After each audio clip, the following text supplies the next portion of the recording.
Welcome to Thames Valley Tonight. The headlines this Thursday evening. Good evening to you. Well, we knew they were coming. The worst gales this winter have been storming across our Thames Valley region. The new runway will inevitably lead to a huge increase in flights. An extra 125,000 a year are predicted. Cruise liner is launched tonight, and it's not the Queen doing the honours, but the next best thing. Dame Helen Mirren, who won an Oscar, of course, for her role as our monarch, will name the ship Ventura in a ceremony in Southampton.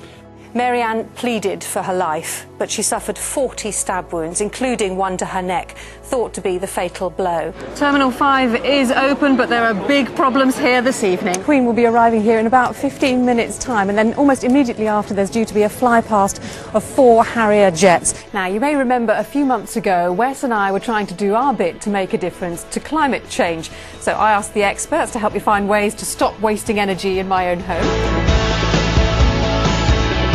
Looking good?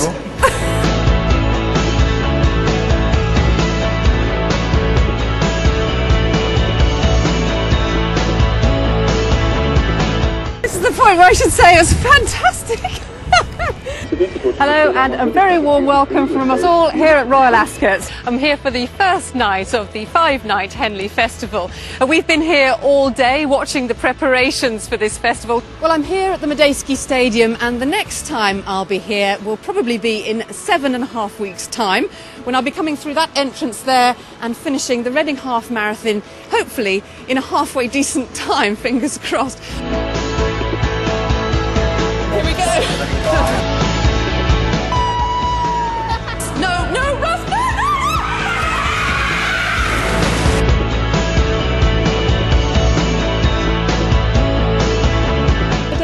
A lot of fun. I don't think I can say I enjoyed that, but now I go and get my prize, I get a little medal. Hooray! So the 5th Earl of Carnarvon died before he even laid eyes on Tutankhamun, the young king with whom his name became so inextricably linked. On his death, his collection of Egyptian antiquities went to the Metropolitan Museum in New York. But that isn't the end of the story, because later on, this house came to reveal its own secrets.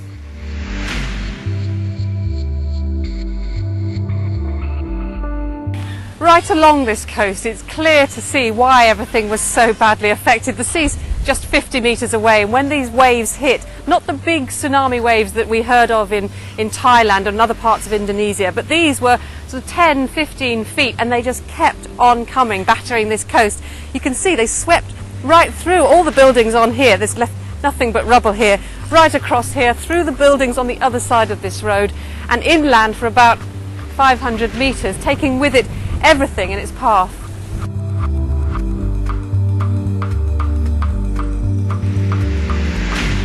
Henry Webster was hit with the hammer. It's left him with memory problems and unable to play any contact sport. They've done their duty, this is their due.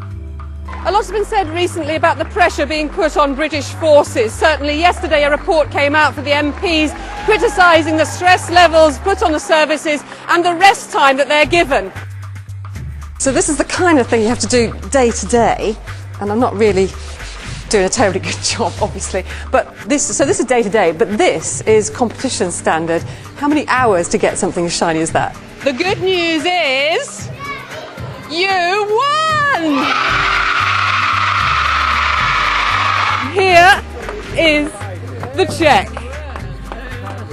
Okay, well, the troops gathering now for its daily inspection. There's going to be 70 horses going out today. It's 6:30, so they believe in starting early. This is the inner gateway. It's the most complete part of the Abbey ruins. In its day, in the 12th century, it divided what was the public part with the private part.